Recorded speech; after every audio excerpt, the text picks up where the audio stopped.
soir, c'est vendredi. Ce soir, tout est permis.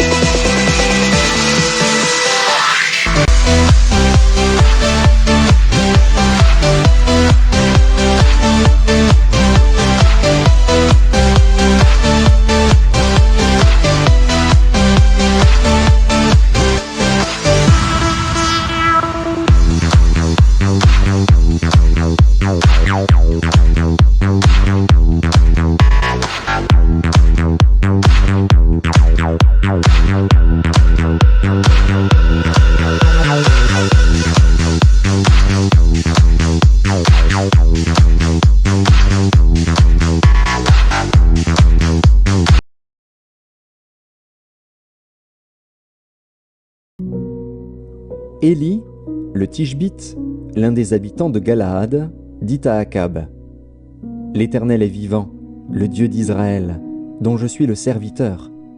Il n'y aura ces années ni rosée ni pluie, sinon à ma parole. » Et la parole de l'Éternel fut adressée à Élie en ces mots : « Pars d'ici, dirige-toi vers l'Orient, et cache-toi près du torrent de Kérith, qui est en face du Jourdain. Tu boiras de l'eau du torrent, et j'ai ordonné aux corbeaux de te nourrir là. » Il partit et fit selon la parole de l'Éternel, et il alla s'établir près du torrent de Kérith, qui est en face du Jourdain. Les corbeaux lui apportaient du pain et de la viande le matin, et du pain et de la viande le soir, et il buvait de l'eau du torrent. Mais au bout d'un certain temps, le torrent fut à sec, car il n'était point tombé de pluie dans le pays. Alors la parole de l'Éternel lui fut adressée en ces mots : « Lève-toi, va à Sarepta, qui appartient à Sidon, et demeure là. Voici, j'y ai ordonné à une femme veuve de te nourrir. » Il se leva, et il alla à Sarepta. Comme il arrivait à l'entrée de la ville, voici, il y avait là une femme veuve qui ramassait du bois. Il l'appela et dit : « Va me chercher, je te prie, un peu d'eau dans un vase, afin que je boive. » Et elle alla en chercher. Il l'appela de nouveau et dit : « Apporte-moi, je te prie, un morceau de pain dans ta main. » Et elle répondit : « L'Éternel, ton Dieu, est vivant.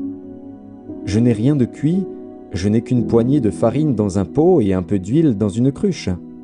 Et voici, je ramasse 2 morceaux de bois, puis je rentrerai et je préparerai cela pour moi et pour mon fils. Nous mangerons, après quoi nous mourrons. » Élie lui dit : « Ne crains point, rentre, fais comme tu as dit.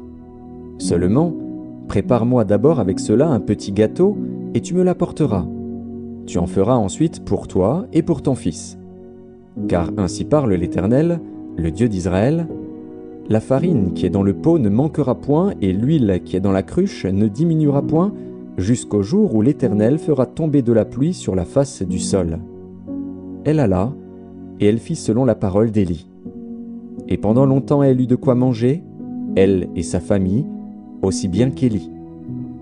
La farine qui était dans le pot ne manqua point, et l'huile qui était dans la cruche ne diminua point, selon la parole que l'Éternel avait prononcée par Élie.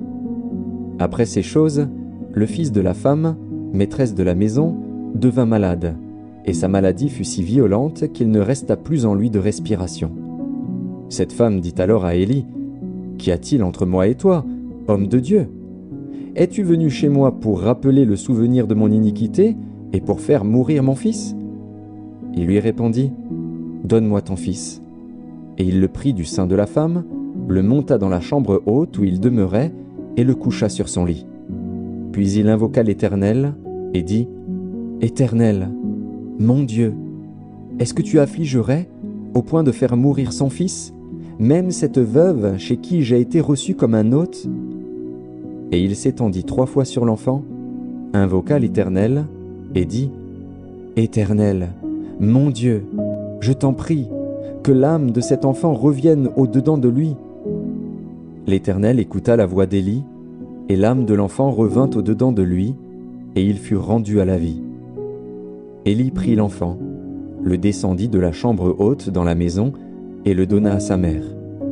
Et Élie dit : « Vois, ton fils est vivant. » Et la femme dit à Élie, « Je reconnais maintenant que tu es un homme de Dieu et que la parole de l'Éternel dans ta bouche est vérité. » Bien des jours s'écoulèrent, et la parole de l'Éternel fut ainsi adressée à Élie dans la 3e année. « Va, présente-toi devant Akab, et je ferai tomber de la pluie sur la face du sol. » Et Élie alla pour se présenter devant Akab. La famine était grande à Samarie. Et Akab fit appeler Abdias, chef de sa maison. Or Abdias craignait beaucoup l'Éternel. Et lorsque Jézabel extermina les prophètes de l'Éternel, Abdias prit 100 prophètes qu'il cacha 50 par 50 dans une caverne, et il les avait nourris de pain et d'eau. Akab dit à Abdias, « Va par le pays vers toutes les sources d'eau et vers tous les torrents. Peut-être se trouvera-t-il de l'herbe, et nous conserverons la vie aux chevaux et aux mulets, et nous n'aurons pas besoin d'abattre du bétail. » Ils se partagèrent le pays pour le parcourir. Akab alla seul par un chemin, et Abdias alla seul par un autre chemin. Comme Abdias était en route, voici, Élie le rencontra. Abdias, l'ayant reconnu, tomba sur son visage et dit, « Est-ce toi, mon seigneur Élie ?» Il lui répondit, « C'est moi. Va, dis à ton maître, voici Élie. » Et Abdias dit, « Quel péché ai-je commis pour que tu livres ton serviteur entre les mains d'Akab, qui me fera mourir? L'Éternel est vivant, il n'est ni nation ni royaume où mon maître n'est envoyé pour te chercher. Et quand on disait que tu n'y étais pas, il faisait jurer le royaume et la nation que l'on ne t'avait pas trouvé. Et maintenant tu dis, va, dis à ton maître, voici Élie. Puis, lorsque je t'aurai quitté, l'Esprit de l'Éternel te transportera je ne sais où.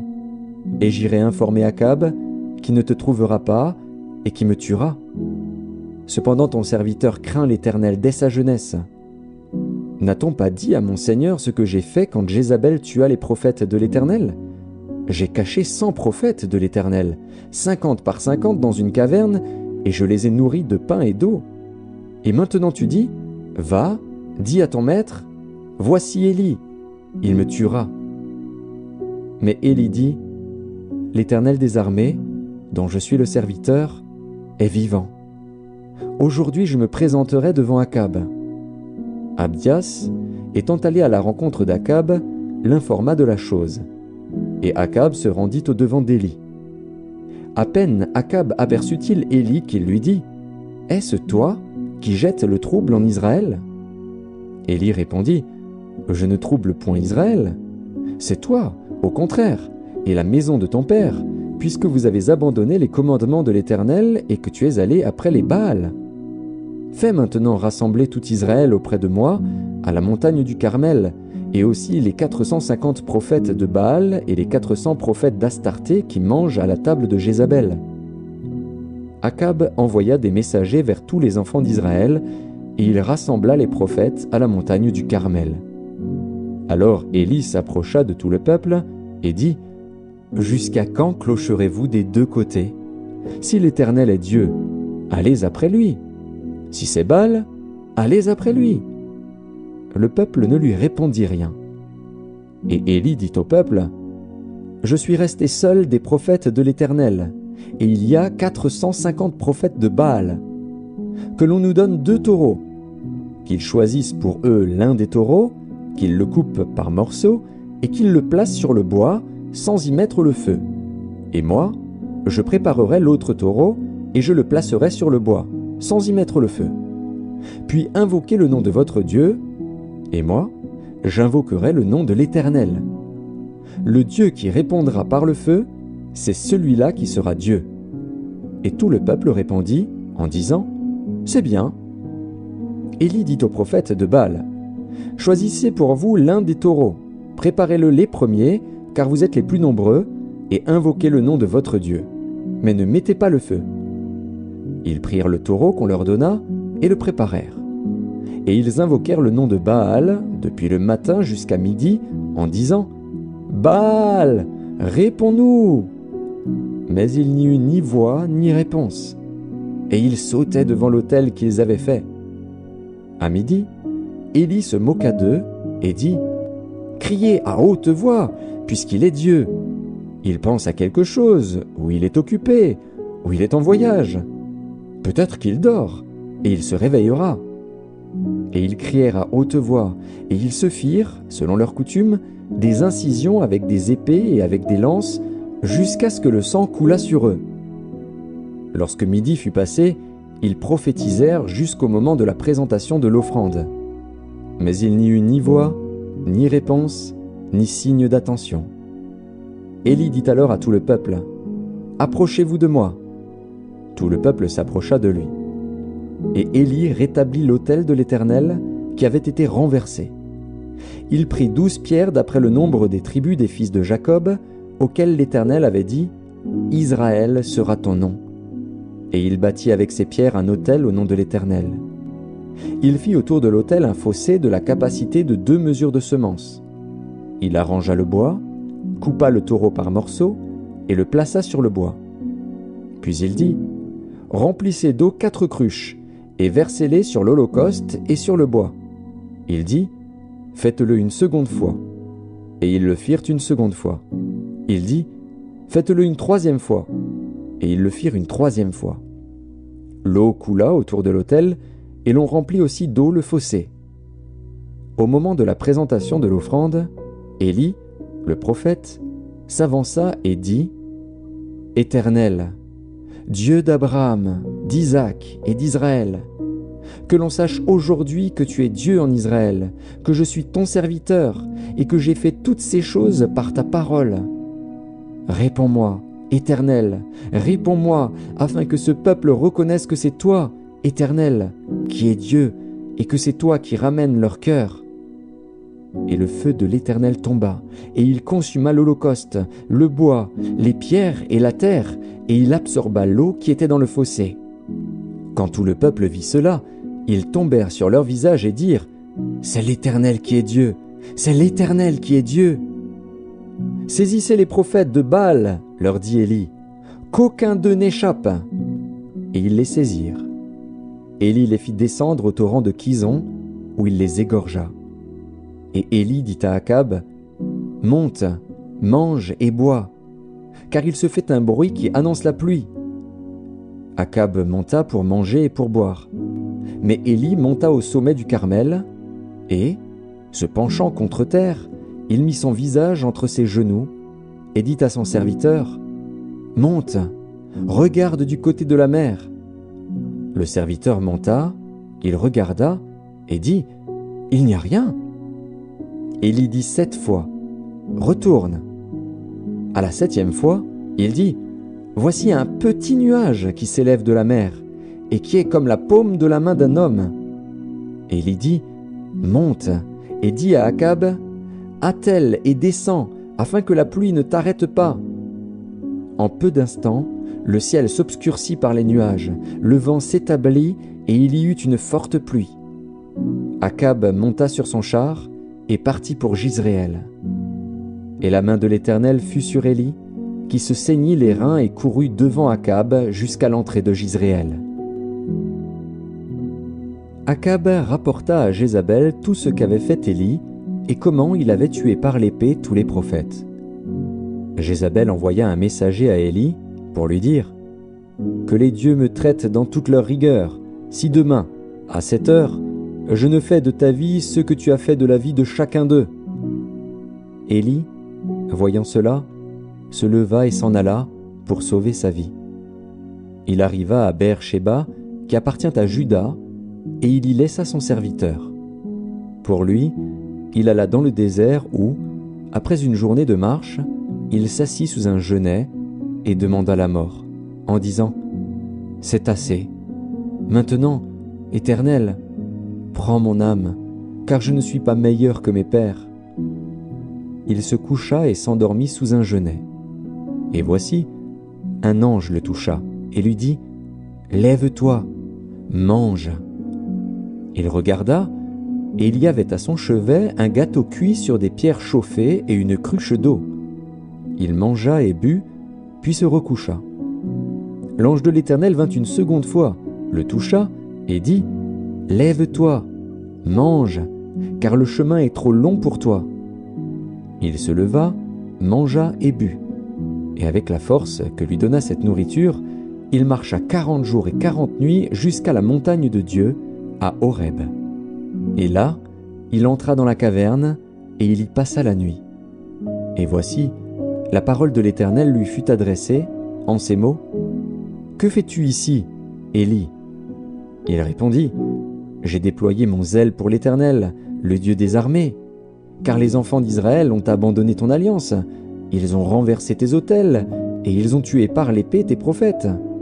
Je suis resté, moi seul, et ils cherchent à m'ôter la vie. » L'Éternel dit, « Sors, et tiens-toi dans la montagne devant l'Éternel. » Et voici, l'Éternel passa, et devant l'Éternel, il y eut un vent fort et violent qui déchirait les montagnes et brisait les rochers.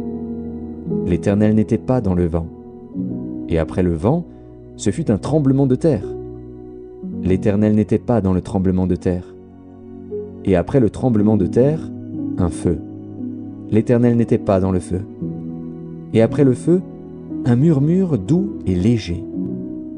Quand Élie l'entendit, il s'enveloppa le visage de son manteau, il sortit et se tint à l'entrée de la caverne. Et voici, une voix lui fit entendre ces paroles. « Que fais-tu ici, Élie ?» Il répondit, « J'ai déployé mon zèle pour l'Éternel, le Dieu des armées, car les enfants d'Israël ont abandonné ton alliance, ils ont renversé tes autels, et ils ont tué par l'épée tes prophètes.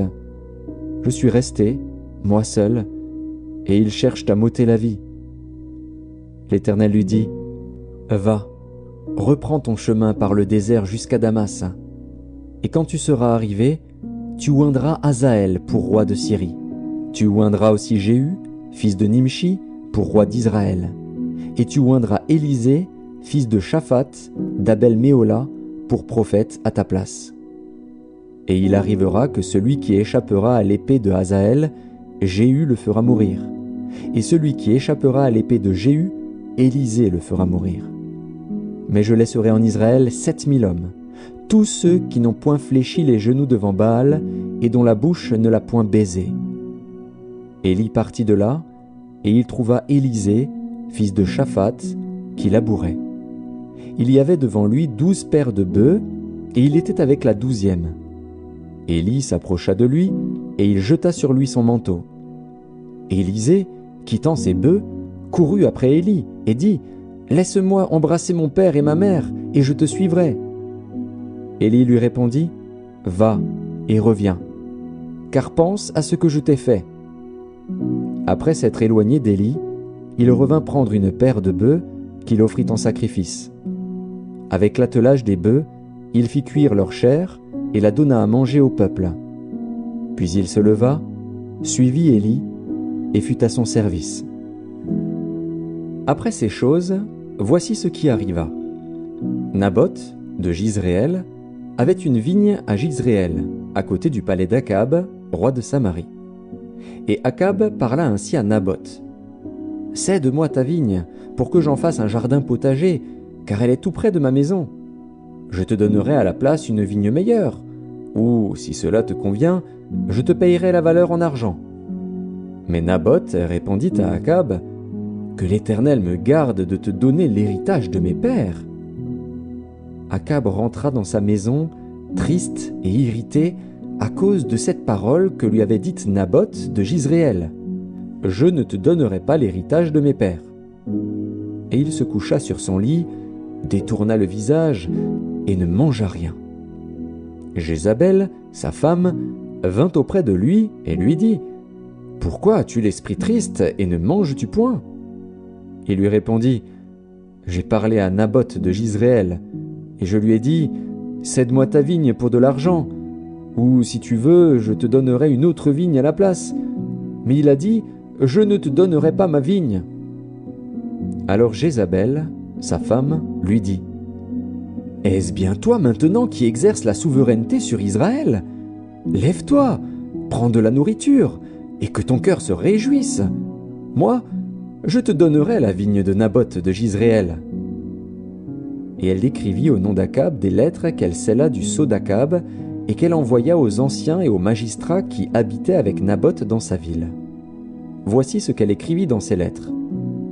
Publiez un jeûne, placez Naboth à la tête du peuple, et mettez en face de lui 2 méchants hommes qui déposeront ainsi contre lui. Tu as maudit Dieu et le roi. Puis menez-le dehors, lapidez-le, et qu'il meure. Les gens de la ville de Naboth, les anciens et les magistrats qui habitaient dans la ville, agirent comme Jézabel le leur avait fait dire, d'après ce qui était écrit dans les lettres qu'elle leur avait envoyées. Ils publièrent un jeûne, et ils placèrent Naboth à la tête du peuple. Les 2 méchants hommes vinrent se mettre en face de lui, et ces méchants hommes déposèrent ainsi devant le peuple contre Naboth. Naboth a maudit Dieu et le roi. Puis ils le menèrent hors de la ville, ils le lapidèrent, et il mourut. Et ils envoyèrent dire à Jézabel, « Naboth a été lapidé, et il est mort. » Lorsque Jézabel apprit que Naboth avait été lapidé et qu'il était mort, elle dit à Akab, « Lève-toi, prends possession de la vigne de Naboth de Jizréel, qui a refusé de te la céder pour de l'argent, car Naboth n'est plus en vie, il est mort. » Akab, entendant que Naboth était mort, se leva pour descendre à la vigne de Naboth de Jizréel, afin d'en prendre possession. Alors la parole de l'Éternel fut adressée à Élie, le Tishbite, en ces mots. « Lève-toi, descends au-devant d'Akab, roi d'Israël à Samarie. Le voilà dans la vigne de Naboth, où il est descendu pour en prendre possession. Tu lui diras, « Ainsi parle l'Éternel. N'es-tu pas un assassin et un voleur ?» Et tu lui diras, « Ainsi parle l'Éternel. Au lieu même où les chiens ont léché le sang de Naboth, les chiens lécheront aussi ton propre sang. » Akab dit à Élie, « M'as-tu trouvé, mon ennemi ?» Et il répondit, « Je t'ai trouvé, parce que tu t'es vendu pour faire ce qui est mal aux yeux de l'Éternel. Voici, je vais faire venir le malheur sur toi. Je te balayerai, j'exterminerai quiconque appartient à Akab, celui qui est esclave et celui qui est libre en Israël, et je rendrai ta maison semblable à la maison de Jéroboam, fils de Nébat, et à la maison de Baécha, fils d'Akija, parce que tu m'as irrité et que tu as fait pécher Israël. » L'Éternel parle aussi sur Jézabel, et il dit, « Les chiens mangeront Jézabel près du rempart de Jizréel. Celui de la maison d'Akab qui mourra dans la ville sera mangé par les chiens, et celui qui mourra dans les champs sera mangé par les oiseaux du ciel. Il n'y a eu personne qui se soit vendu comme Akab pour faire ce qui est mal aux yeux de l'Éternel, et Jézabel, sa femme, l'y excitait. Il a agi de la manière la plus abominable, en allant après les idoles, comme le faisaient les Amoréens, que l'Éternel chassa devant les enfants d'Israël. » Après avoir entendu les paroles d'Élie, Akab déchira ses vêtements, il mit un sac sur son corps, et il jeûna. Il couchait avec ce sac, et il marchait lentement. Et la parole de l'Éternel fut adressée à Élie, le Tishbite, en ces mots. « As-tu vu comment Akab s'est humilié devant moi?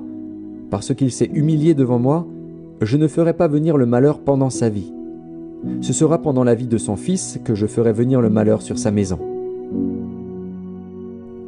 Moab se révolta contre Israël après la mort d'Akab. Or Akazia tomba par le treillis de sa chambre haute à Samarie, et il en fut malade.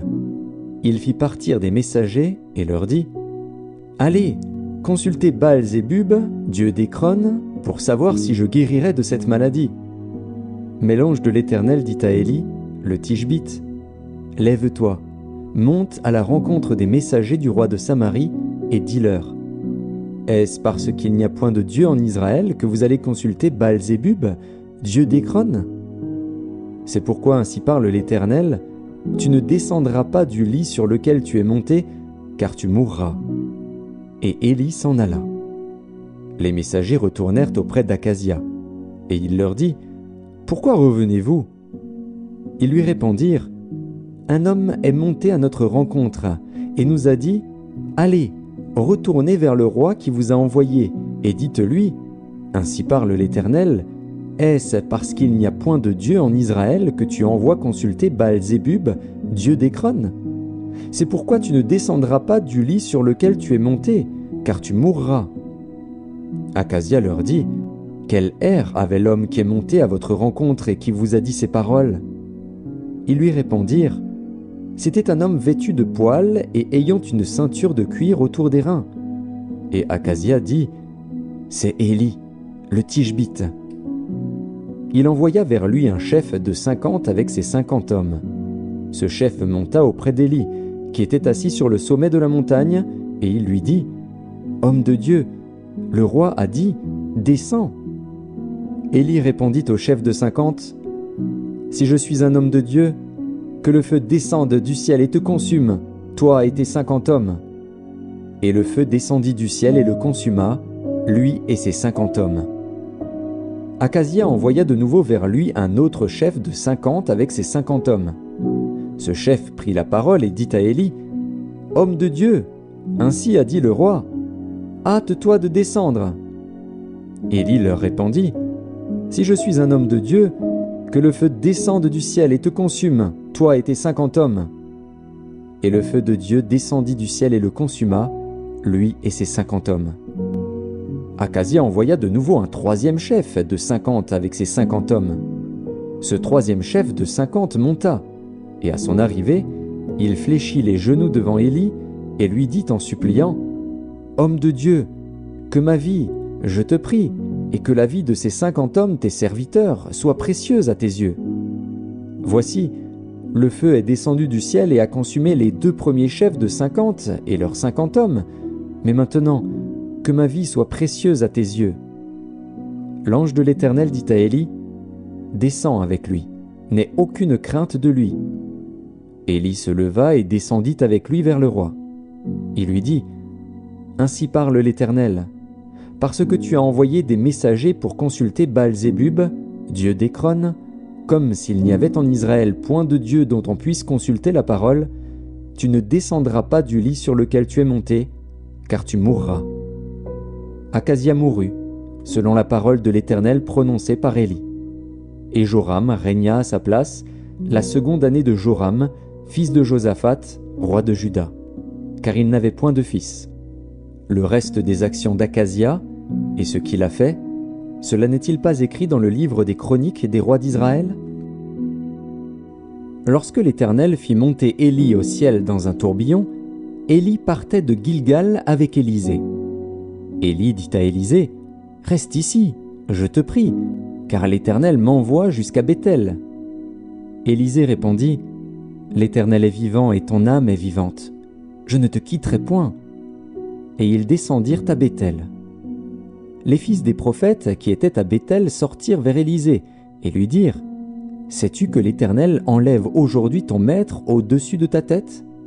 Et il répondit, « Je le sais aussi. Taisez-vous. » Élie lui dit, « Élisée, reste ici, je te prie, car l'Éternel m'envoie à Jéricho. » Il répondit, « L'Éternel est vivant et ton âme est vivante. Je ne te quitterai point. » Et ils arrivèrent à Jéricho. Les fils des prophètes qui étaient à Jéricho s'approchèrent d'Élisée et lui dirent, « Sais-tu que l'Éternel enlève aujourd'hui ton maître au-dessus de ta tête ?» Et il répondit, « Je le sais aussi. Taisez-vous. » Élie lui dit, « Reste ici, je te prie, car l'Éternel m'envoie au Jourdain. » Il répondit, « L'Éternel est vivant et ton âme est vivante. Je ne te quitterai point. » Et ils poursuivirent tous deux leur chemin. 50 hommes d'entre les fils des prophètes arrivèrent et s'arrêtèrent à distance vis-à-vis, et eux deux s'arrêtèrent au bord du Jourdain. Alors Élie prit son manteau, le roula, et en frappa les eaux, qui se partagèrent çà et là, et ils passèrent tous deux à sec. Lorsqu'ils eurent passé, Élie dit à Élisée, « Demande ce que tu veux que je fasse pour toi, avant que je sois enlevé d'avec toi. » Élisée répondit, « Qu'il y ait sur moi, je te prie, une double portion de ton esprit. » Élie dit, « Tu demandes une chose difficile, mais si tu me vois pendant que je serai enlevé d'avec toi, cela t'arrivera ainsi. Sinon, cela n'arrivera pas. » Comme il continuait à marcher en parlant, voici, un char de feu et des chevaux de feu les séparèrent l'un de l'autre, et Élie monta au ciel dans un tourbillon. Élisée regardait et criait, « Mon père, char d'Israël et sa cavalerie !» et il ne le vit plus. Saisissant alors ses vêtements, il les déchira en 2 morceaux, et il releva le manteau qu'Élie avait laissé tomber. Puis il retourna et s'arrêta au bord du Jourdain. Il prit le manteau qu'Élie avait laissé tomber, et il en frappa les eaux, et dit « Où est l'Éternel, le Dieu d'Élie ?» Lui aussi, il frappa les eaux, qui se partagèrent çà et là, et Élisée passa. Les fils des prophètes qui étaient à Jéricho, vis-à-vis, l'ayant vu, dirent « L'esprit d'Élie repose sur Élisée !» Et ils allèrent à sa rencontre et se prosternèrent contre terre devant lui. Ils lui dirent « Voici, il y a parmi tes serviteurs 50 hommes vaillants. Veux-tu qu'ils aillent chercher ton maître ? Peut-être que l'Esprit de l'Éternel l'a emporté et l'a jeté sur quelque montagne ou dans quelque vallée. » Il répondit « Ne les envoyez pas. » Mais ils le pressèrent longtemps, et il dit « Envoyez-les. » Ils envoyèrent les 50 hommes qui cherchèrent Élie pendant 3 jours et ne le trouvèrent point. Lorsqu'ils furent de retour auprès d'Élisée, qui était à Jéricho, il leur dit « Ne vous avais-je pas dit, n'allez pas ?